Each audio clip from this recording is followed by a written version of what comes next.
오늘 두 말씀 보겠습니다. 먼저 창세기 35장 1절부터 8절까지의 말씀입니다. 창세기 35장 1절로 8절 한 목소리로 합독하시겠습니다.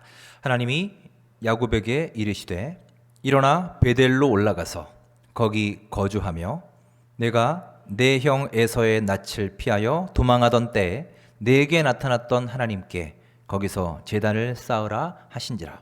야곱이 이에 자기 집안 사람과 자기와 함께한 모든 자에게 이르되 너희 중에 있는 이방 신상들을 버리고 자신을 정결하게 하고 너희들의 의복을 바꾸어 입으라. 우리가 일어나 베델로 올라가자.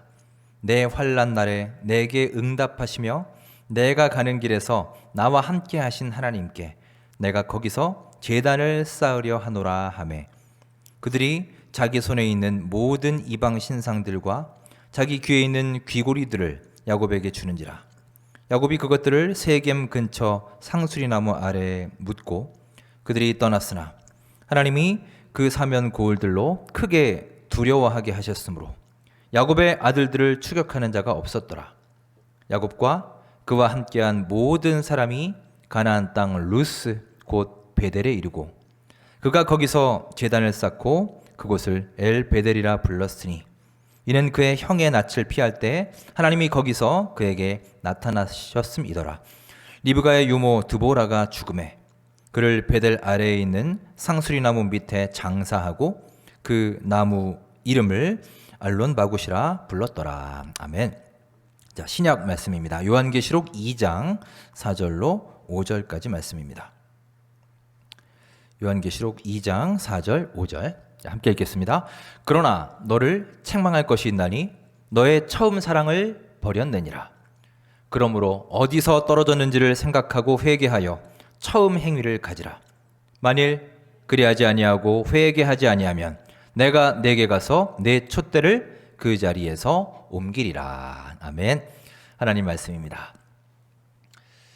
자, 여러분 반갑습니다. 한 주간도 주님 은혜 가운데 평안하셨습니까? 오늘도 각자의 처소에서 예배할 수 있도록 인도하신 우리 하나님께 진심으로 감사를 드립니다. 자, 함께 우리 서로 인사 나누겠습니다. 반갑습니다. 은혜의 시간 되시기 바랍니다. 예, 주님의 평안, 위로 하루하루 가득히 넘치시길 바랍니다. 제가 미국에 간 지 한 3년 정도 됐을 때 꽃가루 알러지가 굉장히 심했습니다. 제가 있던 그 애틀란타가 꽃가루가 굉장히 많이 날리는 곳입니다, 원래. 그래서 이 알러지 있는 사람들이 고생을 많이 하는 곳인데 그 해에 따라 너무 심해서 뭐 잠을 제대로 잘 수가 없을 정도였습니다. 뭐 약을 먹어도 전혀 효과가 없었습니다. 그래서 이제 교인들한테 좀 상담을 했는데 그 시내에 이제 용안 한의원이 하나 있다고 거기를 소개시켜줬습니다. 그리고 거기 가보라고 전화까지 해놓으셨대요. 그럼 전화까지 해놓으셨다니 뭐 안 갈 수가 없지 않습니까? 저는 한국에서도 사실 한의원을 가본 적이 없는데 또 미국 땅에서 어떻게 한의원을 가게 됐습니다.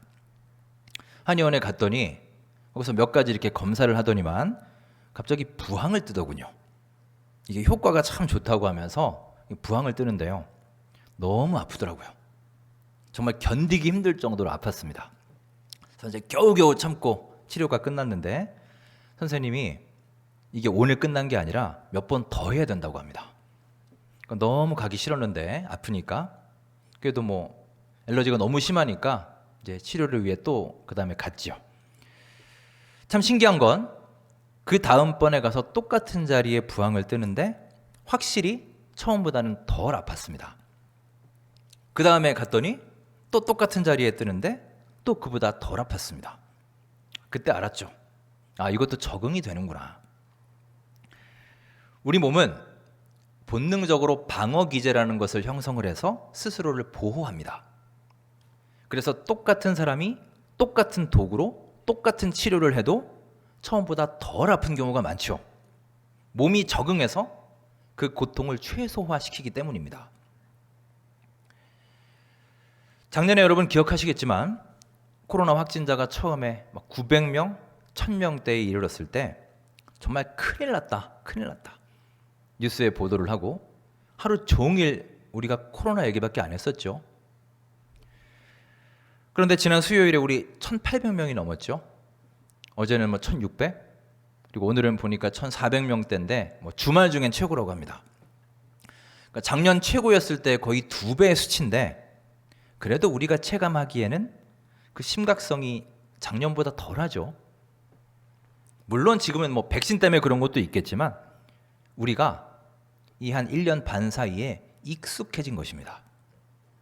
1,000명 이상 확진자가 여러 번 나오다 보니까 이제 충격도 그만큼 덜하고 심각성도 덜 느끼게 되는 거죠. 자, 우리의 이런 적응 능력, 무엇인가에 익숙해진다는 것은 분명 좋은 점이 있습니다. 하지만 우리 신앙생활에 있어서는 이게 결코 좋은 것만이 아닙니다. 적응이 된다라는 것은요, 우리가 통증을 심하게 느끼지 못하는 것처럼 무엇인가에 무감각해진다, 무엇인가에 둔감해진다라는 것을 의미하기 때문입니다. 우리가 영적으로 무감각해지면 그것은 곧 영적인 퇴보를 의미하는 것이죠. 즉, 익숙해지면 우리는 퇴보할 수 있습니다. 사람에게는 무엇이든지 처음이라는 것이 있습니다.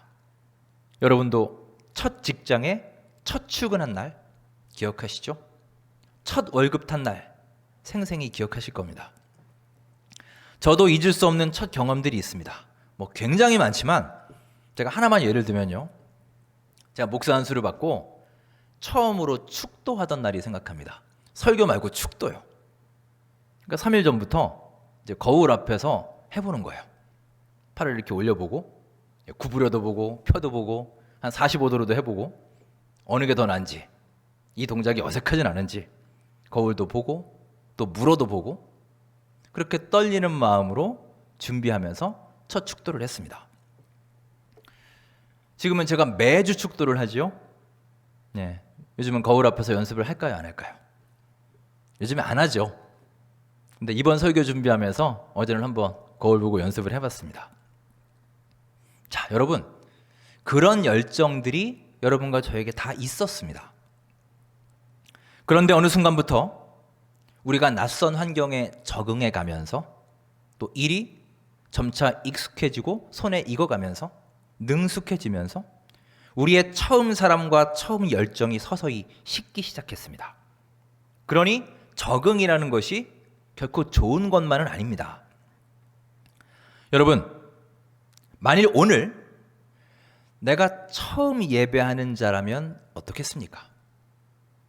또 만일 오늘이 내가 마지막으로 예배하는 자리라면 내 마음이 어떨까요? 극단적인 예이지만 내가 몸이 많이 안 좋아서 이제 언제 예배를 제대로 드릴 수 없을지 알 수 없는 상황이라면, 이 예배가 마지막 예배일지도 모른다고 생각하면 내 마음가짐이 어떨까요? 제가 지금 설교를 하고 있는데 만일 이 설교가 나의 마지막 설교라고 한다면, 내가 내일 만약 은퇴하는 자리라면 저의 마음가짐이 어떨까요? 방금 전 영상에 은퇴를 앞두고 마지막 출근한 그 아버지 경찰이 나왔었죠. 그 심정이 어떨까요? 그 순간이 정말 소중하지 않겠습니까? 평생 잊을 수 없는 순간일 것입니다. 이런 각오와 결단이 우리에게 계속해서 있어야 할 텐데 어느 날 이런 처음 사랑과 처음 열정이 사라지면서 우리 신앙에 위기가 닥치게 되는 겁니다. 자, 어떤 위기가 다가올까요? 우리가 처음 사랑을 잃어버릴 때 나타나는 첫 번째 위기는 감사가 사라진다는 것입니다. 감사. 요즘 우리가 감사에 대한 이야기를 참 많이 하죠.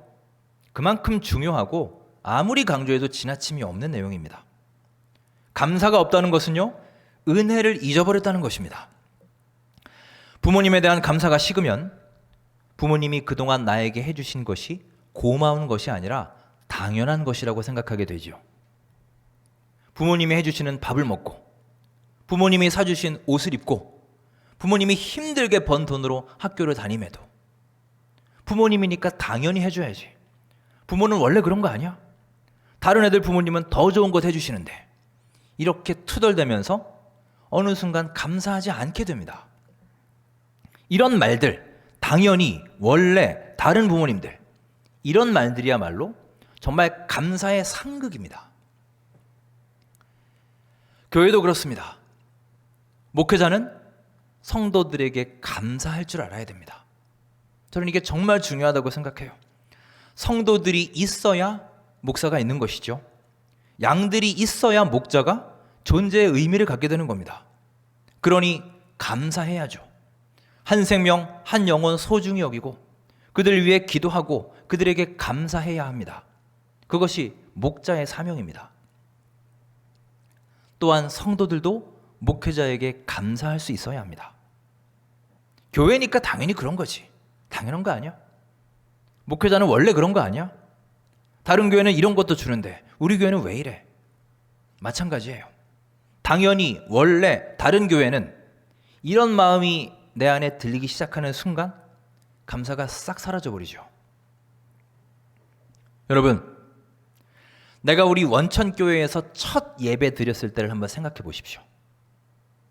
여러분들 중에는 우리 교회 한 30년 이상 다니신 분도 계실 것이고 뭐 오신 지 얼마 안 되신 분도 계시지만 어쨌든 우리 교회에 등록하고 다니는 것은요, 뭔가 우리 교회에 내 마음에 드는 것, 좋은 점이 있기 때문 아니겠습니까?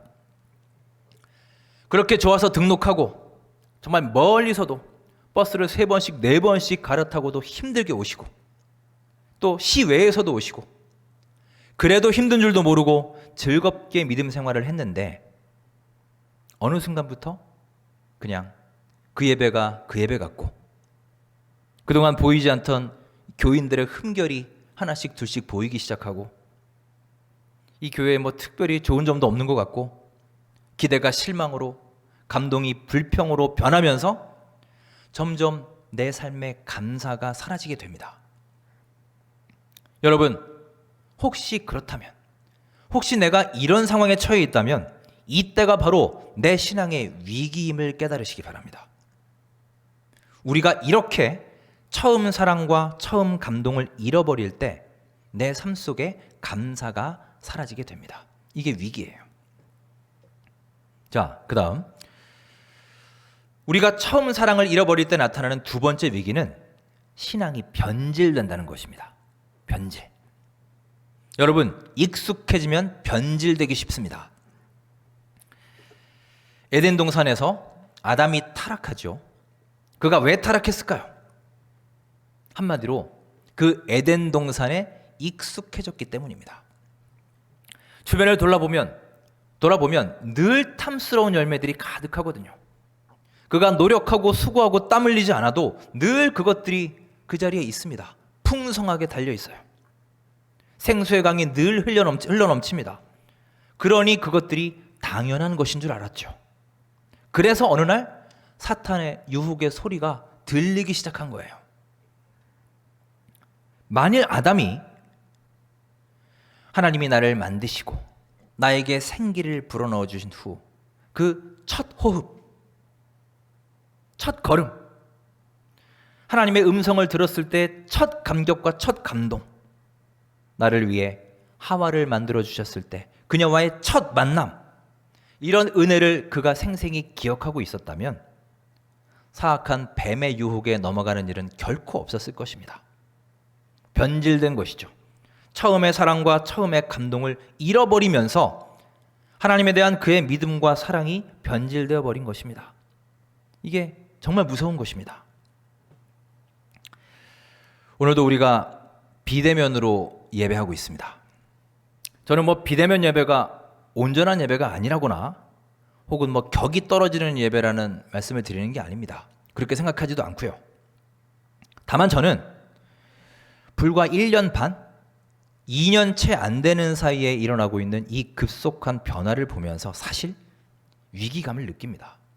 여러분은 어떠신지 모르겠습니다. 요즘 마음이 참 복잡합니다. 요즘에는 이런 생각을 해봤습니다.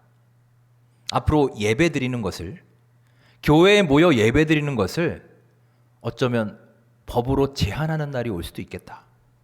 꼭 이 코로나 같은 상황이 아니라 할지라도 어느 날 예배가 불법이 되는 그런 날이 올 수도 있지 않을까요, 여러분? 여러분은 그런 생각 안 해보셨나요? 에이, 설마 우리나라에 종교의 자유가 있는데 그런 일이 있겠습니까?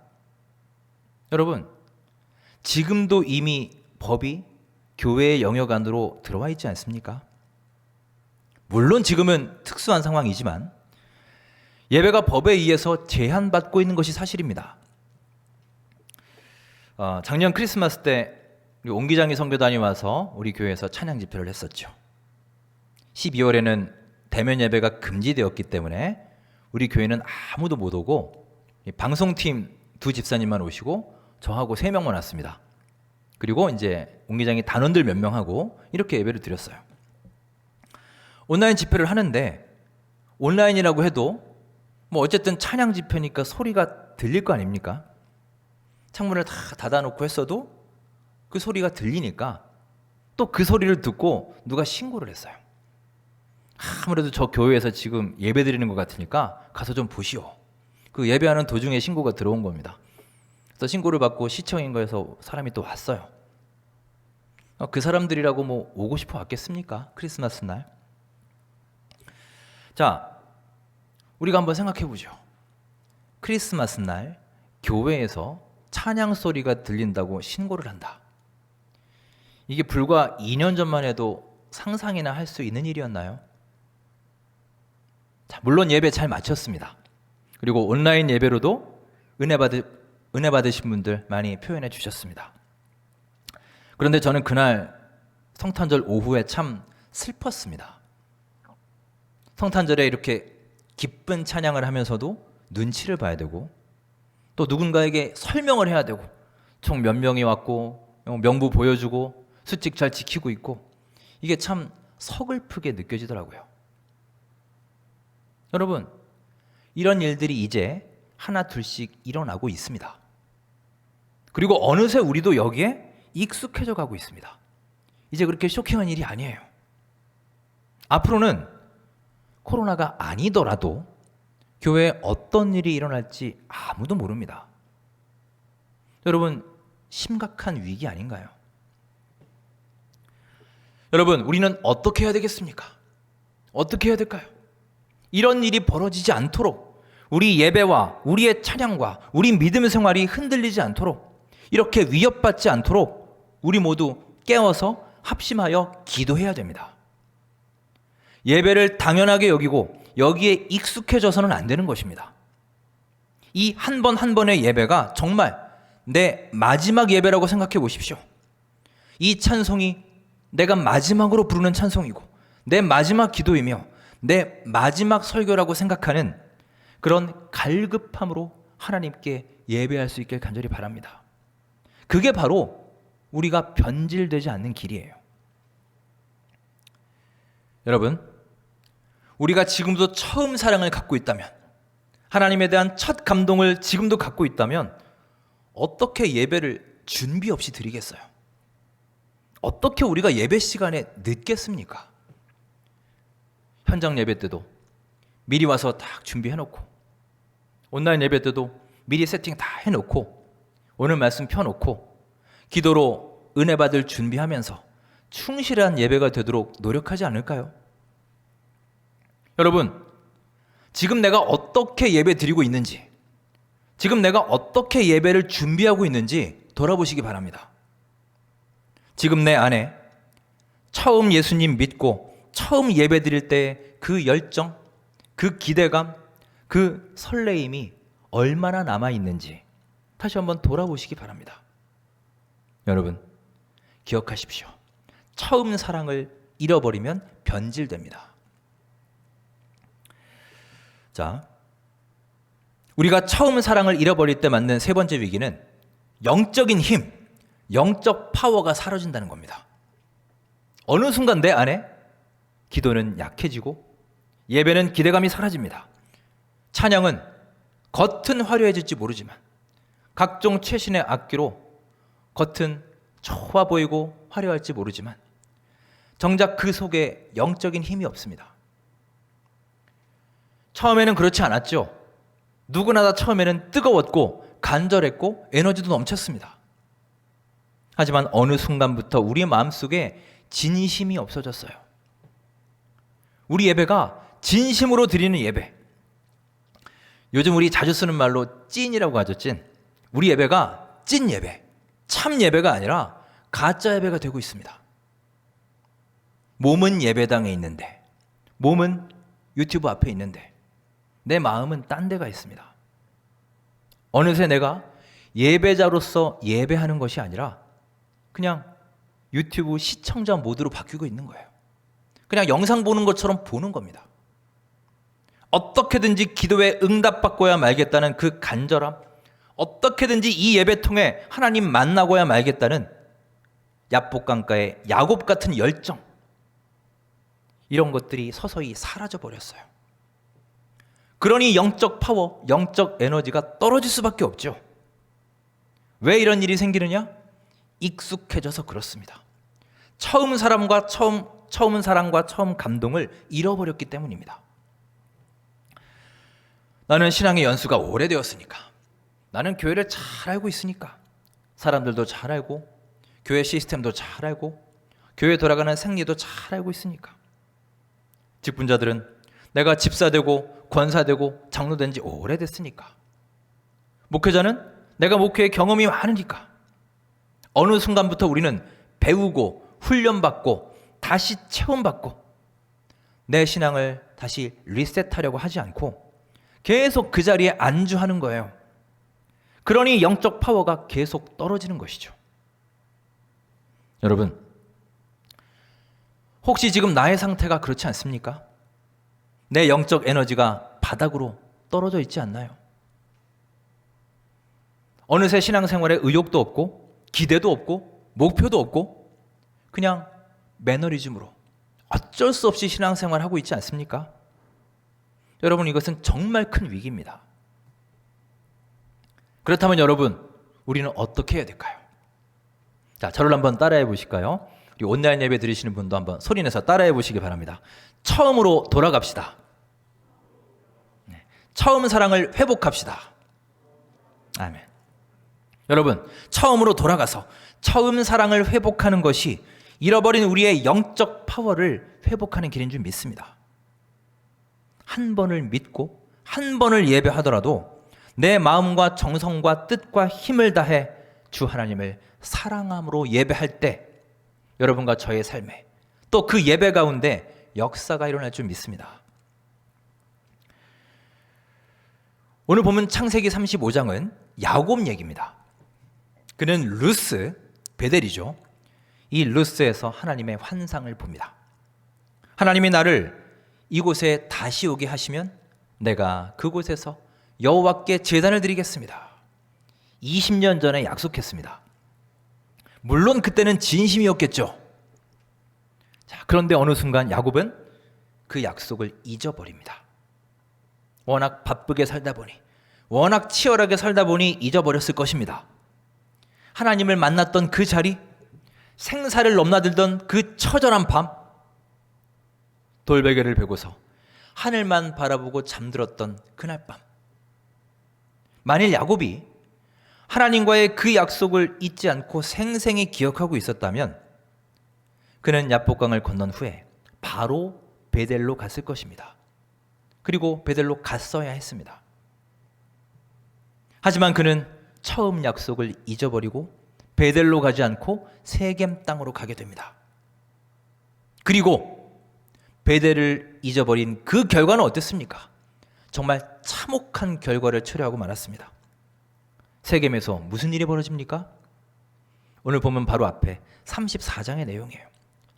사랑하는 딸 디나가 거기서 강간을 당하게 되죠.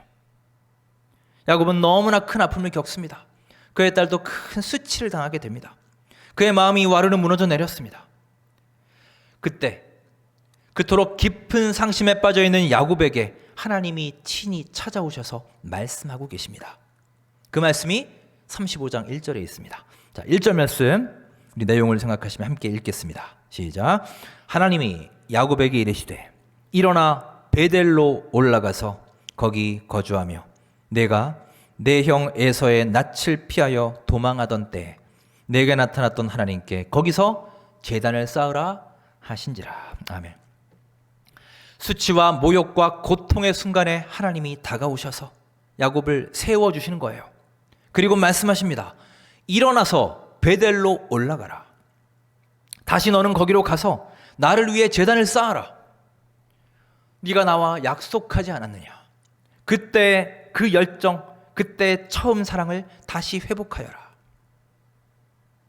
하나님은 야곱의 아픔을 외면치 않으시고 그에게 다가가셔서 그가 쓰러진 그 자리에서 다시금 일으켜 주시는 사랑의 하나님이십니다. 여러분, 우리에게도 야곱처럼 다 베델이 있지 않습니까? 하나님이 전부였던 순간, 정말 벼랑 끝에서 하나님만 바라보고 하나님께 외치고 절규했던 그 순간이 우리에게도 있지 않나요? 저도 있습니다. 그때도 말씀드렸지만 제가 실명 위기에 처했을 때 하나님, 이 눈만 볼 수 있게 해주신다면, 이 실명만 면하게 해주신다면 평생 주를 위해 헌신하겠습니다. 저희 큰아이 가졌을 때, 상황이 좋지 않았을 때, 이 아이 건강하게만 태어나게 해주시면 제가 뭐든지 하겠습니다. 하나님, 이 고비만 넘겨주시면 내 인생 바쳐 주님께 헌신하겠습니다. 하나님, 나를 한 번만 살려주시면 주님 위해 무엇이든지 하겠습니다. 이런 위기의 순간들이 여러분께도 있지 않으셨나요? 자, 그때에 비하면 지금 우리는 정말 많은 것을 가졌지 않습니까? 정말 많은 것이 회복되지 않았나요? 정말 많은 축복을 받지 않았습니까? 셀 수 없는 축복, 이루 말할 수 없는 엄청난 은혜 가운데 살면서도 그때 절박했던 순간에 비하면 나의 기도도, 나의 찬양도, 나의 감사도 너무나 퇴색하고 약해졌음을 느끼게 됩니다. 사랑하는 여러분, 이제 자리를 박차고 다시 일어나서 베델로 올라갈 수 있기를 바랍니다. 처음의 사랑과 처음의 그 열정을 다시 찾으시기 바랍니다. 그래야 우리가 살 수 있고, 그래야 우리의 믿음을 회복할 수 있는 것입니다.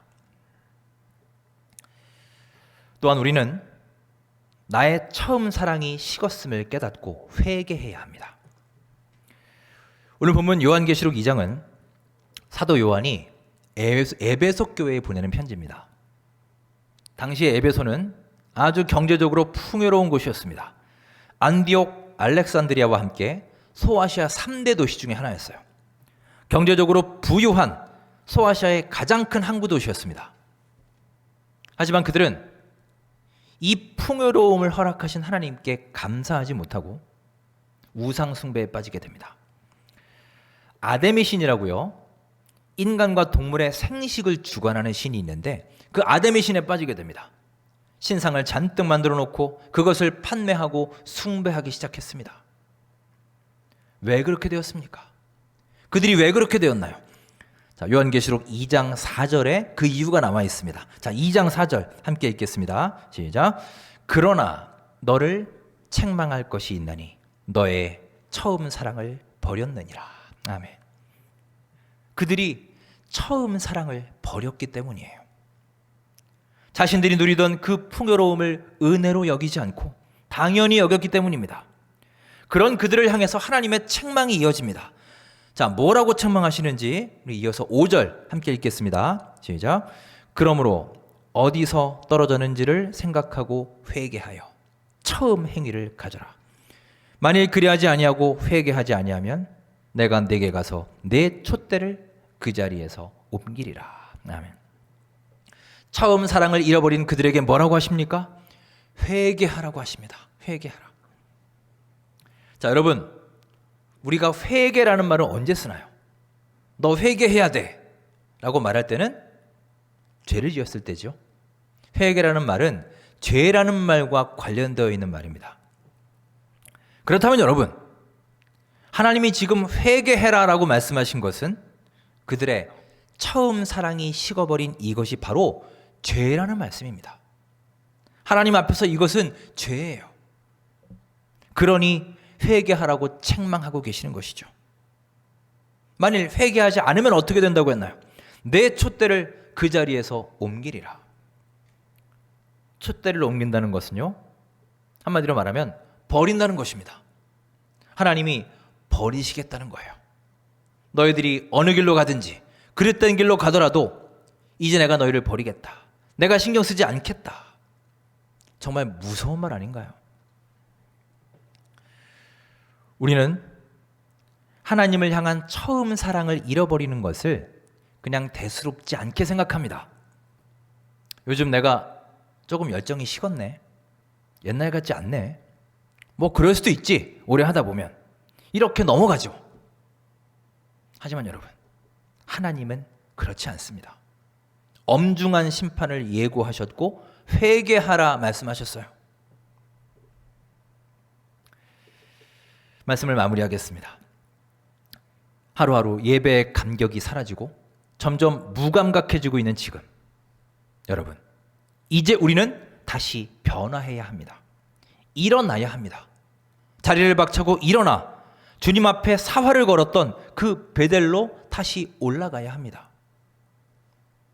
힘든 때이지만, 지칠 때이지만, 피로로 가득한 때이지만, 언제까지 내가 상황 탓, 환경 탓만 할 수는 없는 것이죠.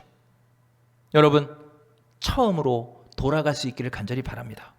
돌아가서 하나님과의 그 처음 사랑, 처음 가졌던 열정을 다시 회복할 수 있길 바랍니다. 여러분, 헬렌 켈러를 잘 아실 겁니다. 그녀를 흔히 삼중고의 성녀라고 부르죠. 보지 못하고 듣지도 못하고 말하지도 못하는 그녀였지만 그는 이렇게 고백합니다.